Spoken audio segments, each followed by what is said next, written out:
Hello, my name is Rich Howard, owner of Architectural Builder Supply, and this video is to bring you a closer look at the Donjo number 1522 door holder with floor strike.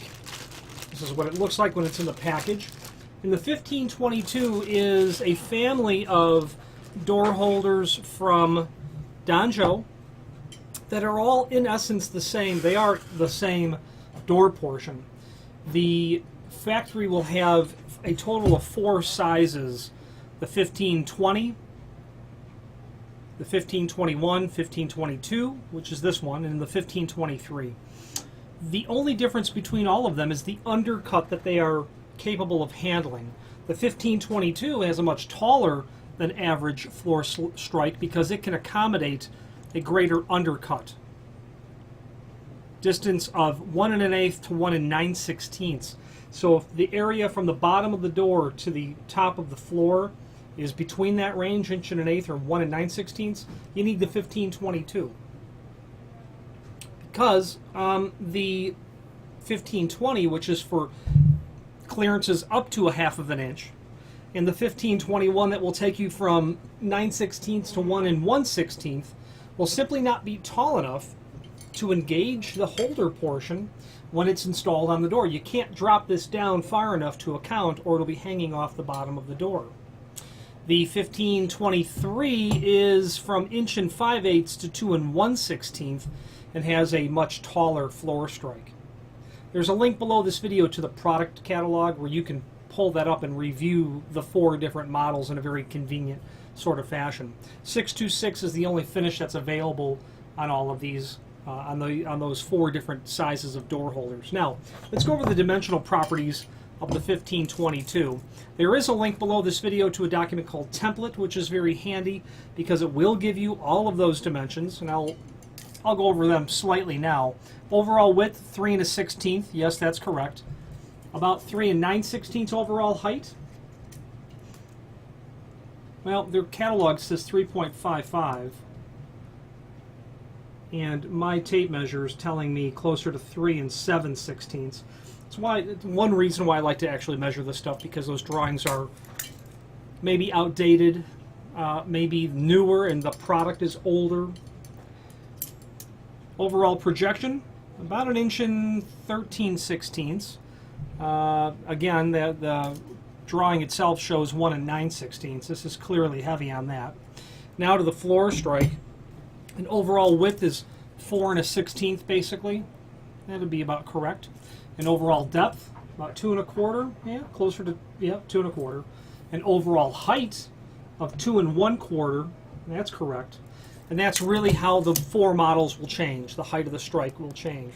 What is this for? This is an elegant way to not only stop a door with that rubber mute, but it's really intended as a door holder.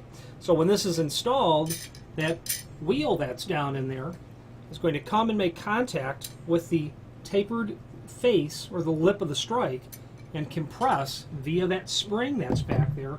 And when I push my finger on the roller, I really can't get it to compress at all. Just a little bit, perhaps. Anyway, you get the picture that the spring's going to compress and will accurately and very elegantly hold the door in the closed position. Now, obviously, being a manual door holder, it's not permissible to use this on a fire-rated door whatsoever. It cannot be installed and still maintain the fire rating of the door, so be sure not to attempt to install it there. You may also want to think twice before installing it in a residential application, only because they're loud. They make a racket that might not be acceptable in a residential setting. However, they're extremely durable, they are extremely reliable, they are extremely long-lasting, because the mechanism is substantially heavy-duty. So you'll certainly use it in areas where you need to have a very reliable way to hold doors open. You might use it in, again, a non-fire rated application. You might have it in a lunchroom, in a school, where that door is going to get held open and needs to stay held open, and also have the ability to resist a slight tug on the door, like kids might pull on the door slightly to get it to come off. This will, of course, resist that to a certain extent based on how heavy duty of a spring that is. So with this model, you are going to get fasteners for both wood and machine fasteners to hold the unit onto the door. I suppose if push came to shove, you could, and these appear to be,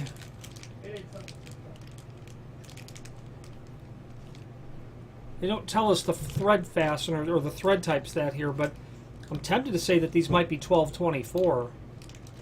They're not quite quarter 20.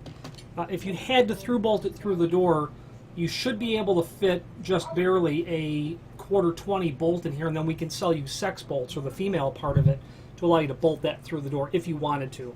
But these are the screws that you're going to get with it. Machine and wood. Machine, you're going to drill and tap. Wood obviously is what it is. For the floor, you're going to get 3 machine bolts and 3 wood anchors, wood screws. The machine bolts are going to include those lead anchors, and if you've used those in the past, you know how reliable of an installation that would make down in the floor. I've installed these. They're very simple. Quite frankly, you don't really need you hardly but need a tape measure, really. You get this placed where you want the door to be held open. Now take into account any trim that's on the door. You don't want to place this and have the lever or the knob or the pull handle hit the wall. So place this where you want it. Test your operation in terms of knowing that the door is basically going to stop within a quarter inch of the face of the door.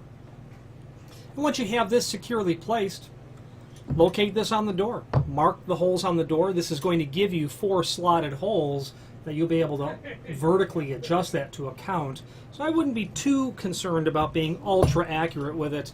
The key is those slotted holes, you're probably going to want to be somewhere in about the middle, because you might find that the amount of force it takes to pull it off the roller off the end of the strike is great. And you might want to loosen the screws up and kick it up a little bit to reduce that force, retighten the screws back down, so that you're really not pulling very hard on the door, and also creating an additionally unnecessarily loud noise. It makes a noise that is detectable, is what I'm trying to say. It's not silent. It's not an issue. People use these in commercial applications all the time, but having heard these installed in a residential application, I can tell you that they're loud.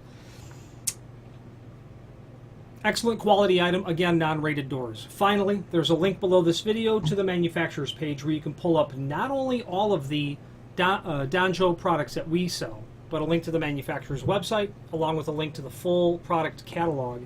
You're going to want to also take note that above there are all of the subsections of the full line catalog, because the full line catalog is a bit unwieldy. It's a large document, so it's broken up into those subsections. If you're looking at, latch protectors, latch guards, just go to that catalog only. And if you know Danjo as a name of a company for hardware, you're going to know them for their latch protectors and their door reinforcing plates, their wraparound plates. But as you look at those additional subsections of the catalog, you realize they're a full-line manufacturer of trim and auxiliary hardware, and they're a good one too. The people there are nice, the quality is nice, they're predictable, they're reliable. In those rare instances when there's a problem, they fix it. That's all there is to it. Mistakes happen, but Danjo owns up to them and gets them corrected. If you have any questions on the Danjo, number 1522, 626, and 626 is the color, by the way. This is